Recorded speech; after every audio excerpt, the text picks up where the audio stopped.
ইরানের পররাষ্ট্রমন্ত্রী Abbas Araghchi যুক্তরাষ্ট্রের প্রেসিডেন্ট ডোনাল্ড ট্রাম্পের মধ্যপ্রাচ্য নীতি নিয়ে কড়া সমালোচনা করেছেন। সোমবার এক্সে দেওয়া এক পোস্টে তিনি বলেন, ট্রাম্প কখনোই শান্তির প্রতীক হতে পারেন না যখন তিনি নিজেই যুদ্ধের উস্কানি দিচ্ছেন এবং যুদ্ধাপরাধীদের সঙ্গে একত্র হচ্ছেন।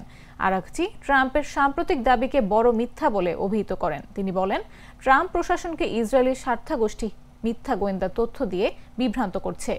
যুক্তরাষ্ট্রের নিজস্ব গোয়েন্দা সংস্থাগুলিও এমন কোনো প্রমাণ দেয়নি যে ইরান অস্ত্র তৈরির পথে ছিল। তিনি আরও বলেন, ট্রাম্প ক্ষমতায় এসেছিলেন এই প্রতিশ্রুতি দিয়ে যে তিনি ইসরায়েলের প্রতারণার রাজনীতি ও আমেরিকার চিরস্থায়ী যুদ্ধ থেকে মুক্তি দেবেন, কিন্তু এখন তিনি নিজেই যুদ্ধের উস্কানি দিচ্ছেন।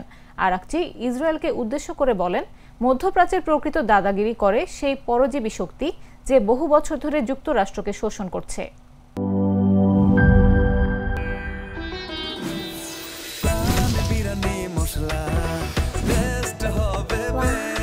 প্রাণ বিরিয়ানি মশলা টেস্ট হবে বেস্ট। প্রাণ, জীবনের স্বাদ।